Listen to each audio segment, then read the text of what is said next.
আসসালামু আলাইকুম বন্ধুগণ।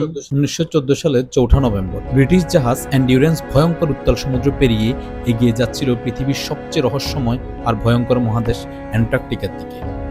জাহাজে ছিল 28 জনের একটি দল, আর তাদের নেতৃত্বে দিচ্ছিলেন এক কিংবদন্তি অভিযাত্রী আর্নেস্ট শ্যাকলটন।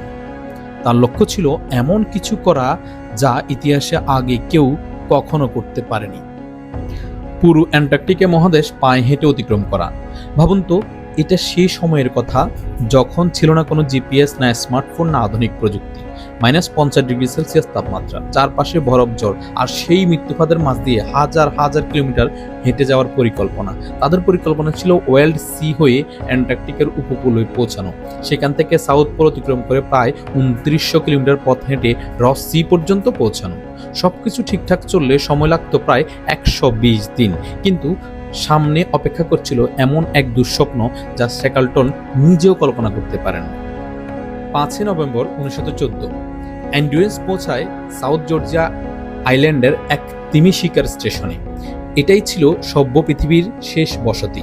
সেখানকার মানুষ শ্যাকলটনকে সতর্ক করেছিল, ওয়েডেল সির বরফ অস্বাভাবিক ঘন হয়ে গেছে, এই সময় সেখানে যাওয়ার মানে প্রায় আত্মহত্যার শামিল। তারা বলেছিল অভিযানটা কিছুদিন পিছিয়ে দেওয়ার জন্য, কিন্তু শ্যাকলটন থামলেন না। তিনি বললেন, যাই হোক না কেন আমরা সামনে এগিয়ে যাবই। ডিসেম্বরের শুরুতেই বিপদ শুরু হয়ে গেল। ওয়েল সির বরফ প্রত্যাশার চেয়েও অনেক বেশি ঘন হয়েছিল। তখনও জাহাজ এগিয়ে চলল। তারপর 1915 সালের 18 জানুয়ারি হঠাৎ করেই এন্ডিউরেন্স সম্পূর্ণভাবে বরফের মাঝে আটকে গেল। চারদিক জমাট বরফ, জাহাজ 1 ইঞ্চিও নড়ছে না। ক্রুরা বরফ কাটার জন্য কুড়াল আর ছেনে নিয়ে নেমে পড়ল। ইঞ্জিন ফুল স্পিড চালানো হলো ঘন্টার পর ঘন্টা, কিন্তু কোনো লাভ হলো না। বরফ যেন জাহাজটাকে নিজের ভেতর বন্দি করে ফেলেছিল। দিন কেটে গেল, সপ্তাহ কেটে গেল, তারপর মাস। আর ধীরে ধীরে তাদের জাহাজ ভেসে যেতে লাগলো অ্যান্টার্কটিকার মূল ভূখণ্ড থেকে আরো অনেক দূরে। এরপর নেমে এলো অ্যান্টার্কটিকার ভয়ঙ্কর শীত। সেখানে শীত মানে শুধু ঠান্ডা না, মানে 24 ঘন্টা অন্ধকার। সপ্তাহে প্রায় সম্পূর্ণ সূর্যের আলো দেখা যায় না। বরফের চাপ বাড়তে শুরু করে জাহাজের উপরে। জাহাজের ফটোগ্রাফার ফ্র্যাঙ্ক হার্লি সেই মুহূর্তগুলো ছবি তুলছিলেন। ছবিগুলো দেখা যাচ্ছিল যে কিভাবে বিশাল বরফের চাই ধীরে ধীরে পুরো জাহাজটাকে চেপে ধরছে। তারপর আসে 24 অক্টোবর 1915 সন্ধ্যা 6:45। হঠাৎ প্রচন্ড শব্দে বরফ ফেটে যায়। এক বিশাল বরফখণ্ড সজোরে আঘাত করে এন্ডিউরেন্সের গায়ে। জাহাজের পেছনের অংশ ভেঙে পানি ঢুকতে শুরু করলো। সবাই মরিয়া হয়ে পানি পাম্প করে বের করার চেষ্টা করছিল টানা 3 দিন, কিন্তু যত পানি বের করা হচ্ছিল তার চেয়েও দ্রুত পানি ঢুকছিল। অবশেষে শ্যাকলটন বুঝলেন এবার জাহাজ ছাড়তেই হবে। তিনি আদেশ দিলেন, সবাই নিচে নেমে যাও, জাহাজ খালি করো। এই মুহূর্তে একজন ক্রু সদস্য ধীরে ধীরে বলে উঠলেন, আমার মনে হয় না আমরা আর কোনোদিন বাড়ি ফিরতে পারবো। তখনও তারা জানতো না এটাই ছিল তাদের দুঃস্বপ্নের শুরু মাত্র। জাহাজ ছেড়ে সবাই এখন দাঁড়িয়ে আছে ভাসমান এক বিশাল বরফখণ্ডের উপর। চারপাশে শুধু বরফ, অন্তহীন সমুদ্র আর মৃত্যু। কোনো রেডিও নেই, কোনো যোগাযোগ নেই। বাইরের পৃথিবী জানে না তারা বেঁচে আছে কিনা। অ্যান্টার্কটিকার মাঝখানে তারা যেন পৃথিবী থেকে বিচ্ছিন্ন হয়ে গিয়েছিল।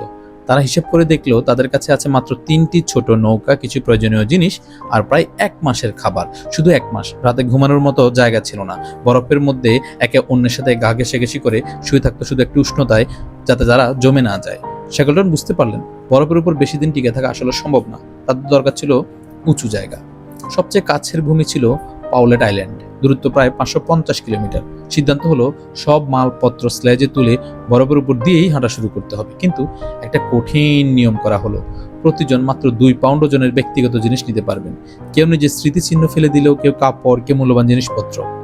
এমনকি শ্যাকলটনও নিজেও তার সোনার কয়েন আর বাইবেল বরফের উপর রেখে চলে যেতে হলো, কারণ তখন সবচেয়ে মূল্যবান জিনিস ছিল তাদের জীবন। ফটোগ্রাফার ফ্র্যাঙ্ক হার্লির কাছে ছিল প্রায় 400টি ছবির নেগেটিভ, কিন্তু ওজনের সীমার কারণে তিনি নিতে পারলেন মাত্র 150টি। এই ছবিগুলোই পরে পুরো বিশ্বের সামনে তুলে ধরেছিল ইতিহাসের অন্যতম ভয়ঙ্কর সারভাইভাল গল্প। এরপর শুরু হলো বরফের উপর মৃত্যু মিছিল। খাবার দ্রুত ফুরিয়ে যাচ্ছিল। শেষ পর্যন্ত তাদের সঙ্গে থাকা কুকুরগুলোকে মেরে ফেলতে হয়েছিল, কারণ বাঁচতে হলে খাবার দরকার। কয়েকদিন পর তারা সব জিনিস স্ল্যাজ আর নৌকায় তুলে আবার যাত্রা শুরু করলো, কিন্তু ভাগ্য যেন তাদের বিরুদ্ধে ছিল। তখন অ্যান্টার্কটিকায় গ্রীষ্ম শুরু হয়ে গেছে। বরফের স্তরের উপর নরম স্তর বসে গেল, ফলে 1 টন ওজনের নৌকা টেনে নেওয়া প্রায় অসম্ভব হয়ে দাঁড়ালো। 3 ঘন্টা প্রাণপণ চেষ্টা করার পর তারা পেছনে তাকিয়ে দেখে তারা এগুতে পেরেছে মাত্র 1 মাইল। অবশেষে শ্যাকলটন সিদ্ধান্ত নিলেন এখানেই ক্যাম্প করা হবে। তারা সেই ভাসমান বরফখণ্ডের নাম দিল ওশান ক্যাম্প। শ্যাকলটন প্রত্যেককে আলাদা কাজ দিলেন, কারণ তিনি জানতেন এই পরিস্থিতিতে শরীরের শক্তির চেয়েও বেশি দরকার মানসিক শক্তি। মানুষ যদি আশা হারিয়ে ফেলে তাহলে মৃত্যু খুব দ্রুত চলে আসে। 21 নভেম্বর 1915 দূরে তারা দেখতে পেল ভয়ঙ্কর এক দৃশ্য। তাদের জাহাজ এন্ডিউরেন্সের উপর আবারও বরফের চাপ পড়ে যাচ্ছে এবং বাড়তেছে। তারপর হঠাৎ পুরো জাহাজটাই বরফের ভেতর ধীরে ধীরে ডুবে যেতে শুরু করলো। পুরা কিছু দূর থেকে দাঁড়িয়ে নিজের চোখে দেখলো তাদের শেষ আশ্রয়ও সমুদ্রের নিচে হারিয়ে গেল। এন্ডিউরেন্স ডুবে যাওয়ার সময় সঙ্গে সঙ্গে ডুবে গেল শ্যাকলটনের স্বপ্ন। অ্যান্টার্কটিকা পায়ে হেঁটে পার হওয়া তার সেই স্বপ্ন বিলীন হয়ে গেল বরফের তলায়। এখন তাদের সামনে একটাই প্রশ্ন, কিভাবে বাঁচবে তারা? চারপাশে মৃত্যু, ভেতরে ক্ষুধা, উপরে জমাট ঠান্ডা, আর সামনে অজানা এক ভবিষ্যৎ। ওশান ক্যাম্পে দিন কাটতে লাগলো ভয় আর অনিশ্চয়তার মধ্যে। প্রথম কয়েকদিন সবকিছু মোটামুটি ঠিক ছিল, কিন্তু কিছু সপ্তাহ পর হঠাৎ তাদের বরফখণ্ড ভেসে যেতে শুরু করলো পূর্ব দিকে, মানে ভূমি থেকে আরো দূরে। শ্যাকলটন বুঝলেন এভাবে থাকলে নিশ্চিত মৃত্যু। তাই 23 ডিসেম্বর 1915 আবারও যাত্রা শুরু করলো, বরফের উপর দিয়ে নৌকা টেনে মৃত্যুর সঙ্গে লড়াই করে। কিন্তু কিছু দূর যাওয়ার পর সামনে দেখা দিল পাতলা বরফ আর খোলা পানি। এখন তারা না সামনে যেতে পারছে না পেছনে যেতে পারছে। অবশেষে তারা নতুন এক বরফখণ্ডের ক্যাম্প স্থাপন করলো। এবার খাবারের রেশন আরও কমিয়ে দেওয়া হলো। প্রতিদিন একজন মানুষ পেত একটা বিস্কুট, সামান্য দুধ, অল্প কোকো আর একটু চর্বিযুক্ত মাংসের পেস্ট। এছাড়া সুযোগ পেলে তারা সিল আর পেঙ্গুইন শিকার করত। তবুও খাবার যথেষ্ট ছিল না। কিন্তু আশ্চর্যের বিষয় হলো শ্যাকলটন প্রায়ই নিজের দলের কাছে খাবারের পরিমাণ নিয়ে মিথ্যা বলতেন। তিনি বলতেন, চিন্তা করো না, আমাদের কাছে যথেষ্ট খাবার আছে। কারণ তিনি জানতেন যদি আশা মরে যায় তাহলে মানুষ আর বাঁচতে পারে না। মাসের পর মাস কেটে যেতে লাগলো, নতুন বছর চলে এলো। তারপর 23 মার্চ 1916 সাল। ঘন কুয়াশার মাঝে শ্যাকলটন দূরে পাহাড় দেখতে পেলেন। ওটা ছিল জয়েন্টভিল আইল্যান্ড, কিন্তু এটা সুখবর ছিল না, কারণ তারা বুঝতে পারলো ভাসতে ভাসতে তারা পাউলেট আইল্যান্ডের পেছনে ফেলে অনেক দূরে চলে এসেছে। এখন সামনে ছিল আরো ভয়ঙ্কর বাস্তবতা। যদি তারা আরো উপরে ভেসে যায় তাহলে সামনে পড়বে পৃথিবীর সবচেয়ে ভয়ঙ্কর সমুদ্র, ড্র্যাক প্যাসেজ। এমন এক সমুদ্র যেখানে 12 মিটার উঁচু ঢেউ ওঠে। ইতিহাসে হাজার হাজার নাবিক এখানে মারা গেছে, শত শত জাহাজ ডুবে গেছে। আজকের আধুনিক জাহাজও এই সমুদ্রকে ভয় পায়। আর তারা ছিল একটা ভাঙা বরফখণ্ডের উপর আটকে থাকা ক্ষুধার্ত মানুষ। এই সময় তাদের অবস্থা আরো ভয়াবহ হয়ে উঠল। খাবার প্রায় শেষ। কুকুরের জন্য রাখা পচা মাংস এখন মানুষকে খেতে হচ্ছিল। পানির জন্য তারা ছোট ক্যানের মধ্যে বরফ ভরে শরীরের সঙ্গে চেপে রাখতো, যাতে শরীর গরমে একটু পানি গলে।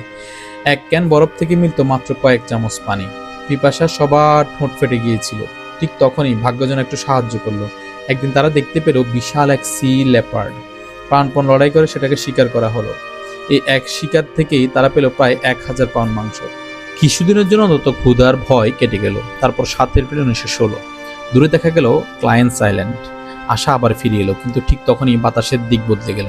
বরফখণ্ড বেশি যেতে লাগলো পূর্ব দিকে, যেদিকে আর কোনো দ্বীপ নেই, কোনো ভূমি নেই, শুধু মৃত্যু। তাদের বরফখণ্ড ধীরে ধীরে ছোট হয়ে যাচ্ছিল। শেষ পর্যন্ত সেটার দৈর্ঘ্য দাঁড়ালো প্রায় 50 মিটার। যে কোনো মুহূর্তে সেটা ভেঙে ডুবে যেতে পারে। অবশেষে শ্যাকলটন চূড়ান্ত সিদ্ধান্ত নিলেন, এবার আর বরফের উপর অপেক্ষা করো না। সবাই 3টি ছোট নৌকায় উঠবে আর সোজা এগিয়ে যাবে এলিফ্যান্ট আইল্যান্ডের দিকে। এই যাত্রায় ঠিক করবে তারা বাঁচবে নাকি সমুদ্রে হারিয়ে যাবে। 3টি ছোট নৌকা, চারপাশে ভাসমান বরফখণ্ড, আর সামনে পৃথিবীর সবচেয়ে ভয়ঙ্কর সমুদ্র। এই অবস্থাতেই শুরু হলো তাদের নতুন যাত্রা।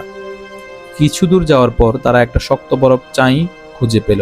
সেখানে অস্থায়ীভাবে ক্যাম্প বানানো হলো, কিন্তু দুর্ভাগ্যজনক তাদের পিছুই ছাড়ছিল না। হঠাৎ সেই বরফ চাইয়ের ফাটল ধরতে শুরু করলো, আর মুহূর্তের মধ্যেই একজন ক্রু সদস্য বরফ ভেঙে বরফ ঠান্ডা পানিতে পড়ে গেল। লোকটার নাম ছিল আর্নেস্ট হোলসেন। সবাই মরিয়া হয়ে তাকে টেনে তোলার চেষ্টা করতে লাগলো, কিন্তু তার আগেই পুরো বরফ চাই 2 ভাগ হয়ে গেল। এদিকে শ্যাকলটন একা, অন্যদিকে বাকিরা অন্ধকারে ভেসে যাচ্ছে।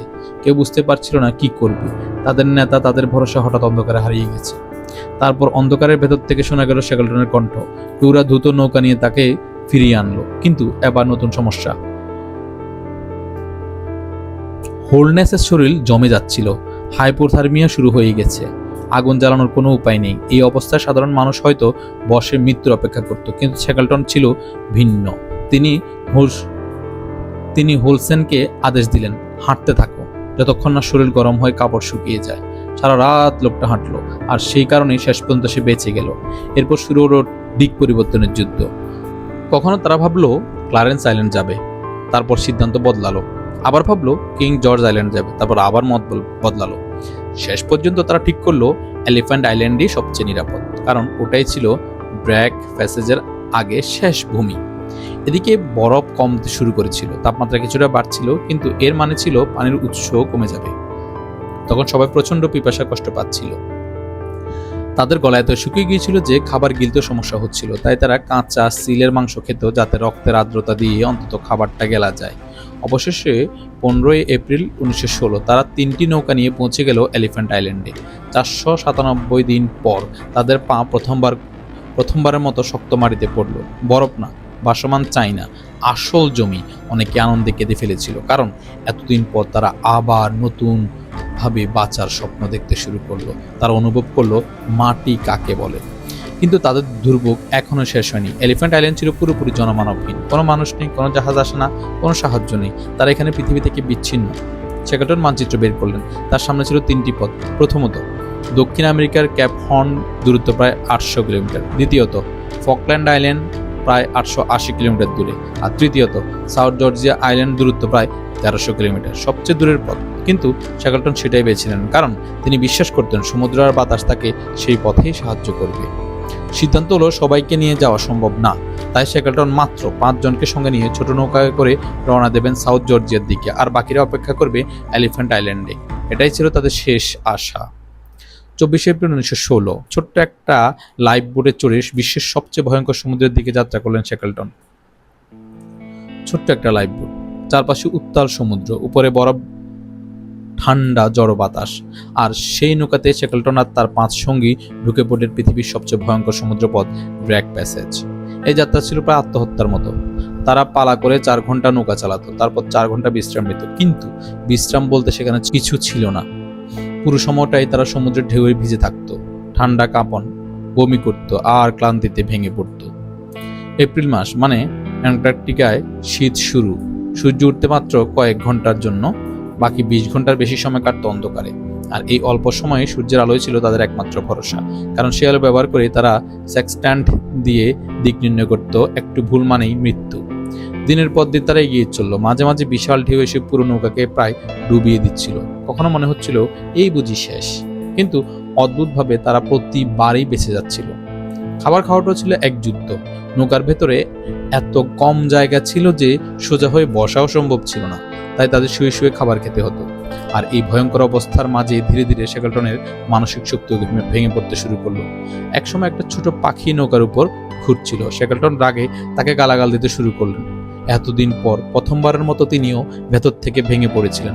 তারপর 3 সপ্তাহের ভয়ঙ্কর সমুদ্র যুদ্ধের পর তারা অবশেষে দেখতে পেল সাউথ জর্জিয়া আইল্যান্ড, দূরত্ব মাত্র 3 মাইল। বেঁচে ফেরার স্বপ্ন যেন সামনে দাঁড়িয়ে, কিন্তু ঠিক তখনই আঘাত হানলো আরেকটি ভয়ঙ্কর ঝড়। সমুদ্র মুহূর্তের মধ্যে উত্তাল হয়ে উঠল। ঢেউগুলো নৌকাটাকে খেলনার মতো ছুঁড়ে মারছিল। কেউ আর লড়াই করার শক্তি পাচ্ছিল না। শেষ পর্যন্ত তারা বৈঠা নামিয়ে রাখলো এবং মৃত্যুর অপেক্ষা করতে লাগলো। কয়েক ঘন্টা পর ধীরে ধীরে ঝড় কমতে শুরু করলো। ম্যাঘ সরে গেল। তারা মাথা তুলে দেখলো সাউথ জর্জিয়া আইল্যান্ড এখন মাত্র 1 মাইল দূরে। হঠাৎ যেন সবার শরীরে নতুন শক্তি ফিরে এলো। সবাই একসঙ্গে প্রাণপণ বৈঠা চালাতে লাগলো।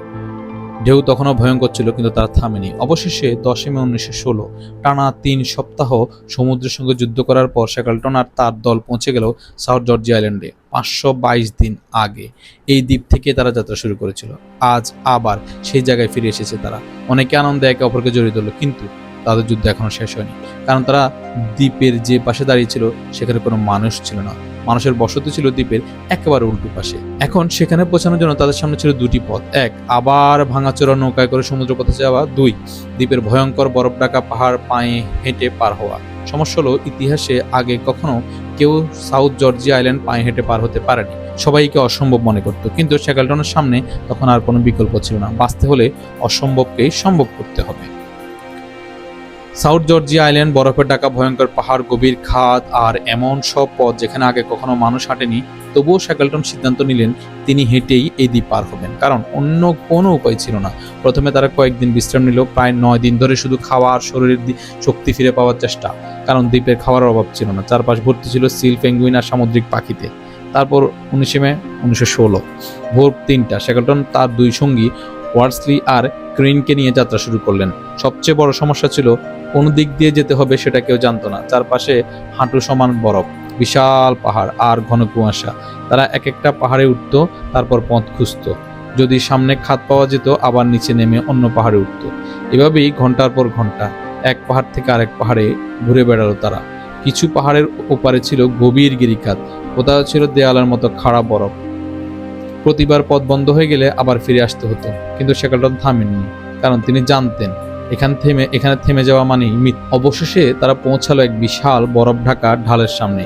নিচে গভীর খাদ, একবার পিছলে গেলে আর বাঁচার কোনো সম্ভাবনা নেই, কিন্তু ফিরে যাওয়ারও উপায় নেই। তাই তারা নিজেদের এক দড়িতে বেঁধে ফেললো। তারপর বরফ কেটে কেটে ছোট ছোট ধাপ বানাতে শুরু করলো। ধীরে ধীরে মৃত্যুর পাশ দিয়ে নেমে যেতে লাগলো তারা। হঠাৎ দূরে তারা কিছু দেখতে পেল, ধোঁয়া, তারপর মানুষ। ওটা ছিল ট্রমসেন হুইলিং স্টেশন, মানে সভ্য পৃথিবী। টানা 36 ঘন্টা পাহাড় পার হওয়ার পর 20 মে 1916 সাল শ্যাকলটন, ওয়ার্সলি আর ক্রিন অবশেষে পৌঁছে গেল স্টোমসেন স্টেশনে। ইতিহাসেই প্রথম কেউ সাউথ জর্জিয়া আইল্যান্ড পার হয়ে পায়ে হেঁটে অতিক্রম করলো। তারা দেখতে তখন প্রায় মৃত মানুষের মতো, দীর্ঘ দাড়ি, ছেঁড়া কাপড়, কালো হয়ে যাওয়া মুখ। স্টেশনের মানুষ প্রথমে চিনতেই পারেনি। তারপর যখন বুঝলো এটাই সে শ্যাকলটন, যে 2 বছর আগে অ্যান্টার্কটিকা হারিয়ে গিয়েছিল, তারা বিশ্বাসই করতে পারছিল না, কারণ সবাই ধরে নিয়েছিল সে অনেক আগেই মারা গেছে। স্টেশনের ম্যানেজার দ্রুত তাদের খাবার দিল, নতুন কাপড় দিল, ঘুমানোর জায়গা দিল। অনেকদিন পর তারা প্রথমবার গরম খাবার খেলো, গোসল করলো, মানুষের মতো বিছানায় ঘুমালো। পরের দিনই ওয়ার্সলি নৌকা নিয়ে গিয়ে দ্বীপের অন্য পাশে আটকে থাকা বাকি 3 জনকে উদ্ধার করে আনলেন। কিন্তু শ্যাকলটনের মাথায় তখনও একটাই চিন্তা, এলিফ্যান্ট আইল্যান্ডে ফেলে আসা 22 জন মানুষ, তারা কি এখনো বেঁচে আছে? শ্যাকলটন সঙ্গে সঙ্গে উদ্ধার অভিযান শুরু করলেন, কিন্তু ভাগ্য তখনও তাকে ছাড়েনি। প্রথম উদ্ধার জাহাজ বরফে আটকে গেল, দ্বিতীয়বারও একই ঘটনা, তৃতীয়বারও ব্যর্থতা। মাসের পর মাস কেটে যাচ্ছিল, আর শ্যাকলটনের ভয় বাড়ছিল, কারণ তিনি জানতেন ওই 22 জন মানুষ প্রতিদিন মৃত্যুর সঙ্গে লড়ছে। 3 বার চেষ্টা করেও এলিফ্যান্ট আইল্যান্ডে পৌঁছাতে পারেনি শ্যাকলটন। প্রতিবারই বরফ তার পথ আটকে দিয়েছিল, কিন্তু তিনি হাল ছাড়লেন না, কারণ তিনি জানতেন ওই দ্বীপে 22 জন মানুষ তার অপেক্ষায় আছে। অবশেষে চিলি সরকারের সাহায্যে তিনি পেলেন একটা ছোট জাহাজ, নাম ইয়েলচো। 25 আগস্ট 1916 আবারও সমুদ্রপথে রওনা দিলেন শ্যাকলটন। প্রায় 6 দিন পর 30 আগস্ট অবশেষে তারা পৌঁছে গেল এলিফ্যান্ট আইল্যান্ডের কাছে। আর সেখানে যে দৃশ্য তারা দেখলো তা দেখে সবাই হতবাক হয়ে গেল। সবাই বেঁচে আছে, 22 জনের প্রত্যেকেই। আসলে শ্যাকলটন যাওয়ার আগে ওয়াইল্ড নামের একজনকে দলের নেতা বানিয়ে গিয়েছিলেন, তার নেতৃত্বে সবাই টিকে ছিল। তারা উল্টে রাখা 2টা নৌকা দিয়ে ছোট্ট একটা আশ্রয় বানিয়েছিল, সেখানে 128 দিন ধরে বেঁচে ছিল তারা। পেঙ্গুইন আর সিল শিকার করে খাবার জোগাড় করত, বরফ, ক্ষুধা, নিরাশা, সবকিছুর মাঝেও ফ্র্যাঙ্ক ওয়াইল্ড প্রতিদিন সকালে একটা কথাই বলতেন, সবাই প্রস্তুত হও, বস আজ আসতে পারেন। বস মানে শ্যাকলটন।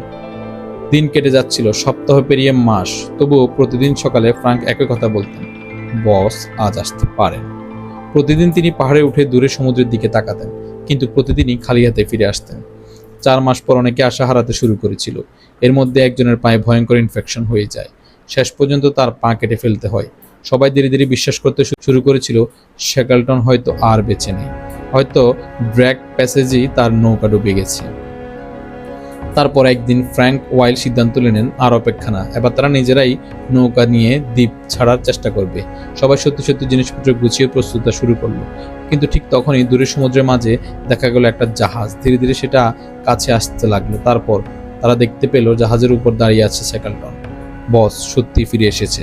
এই দৃশ্য দেখে কেউ বিশ্বাস করতে পারছিল না, অনেকে আনন্দে কেঁদে ফেলেছিল। আর শ্যাকলটন, তিনি অবাক হয়ে দেখলেন তার 22 জন মানুষই এখনো বেঁচে আছে, এখনো মারা যায়নি।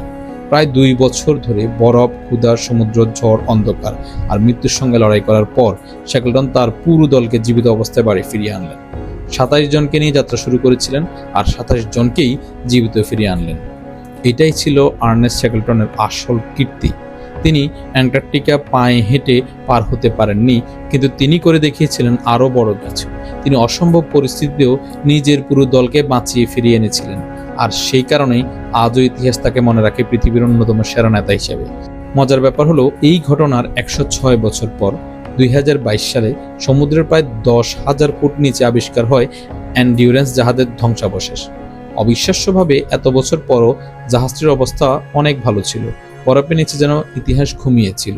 আজও যদি আপনি সাউথ জর্জিয়া আইল্যান্ডে যান, সেখানে দেখতে পাবেন শ্যাকলটনের কবর। একজন মানুষ যিনি অসম্ভবকে চ্যালেঞ্জ করেছিলেন আর পুরো পৃথিবীকে শিখিয়েছিলেন আসল নেতৃত্ব মানে শুধু সামনে এগিয়ে যাওয়া না, সবাইকে জীবিত ফিরিয়ে নিয়ে আসা। ভিডিওটি সম্পূর্ণ দেখার জন্য সকল দর্শককে অসংখ্য ধন্যবাদ জানাচ্ছি এবং পাশাপাশি আমাদের চ্যানেলটিকে সাবস্ক্রাইব করার অনুরোধ জানাচ্ছি। ধন্যবাদ। আসসালামু আলাইকুম।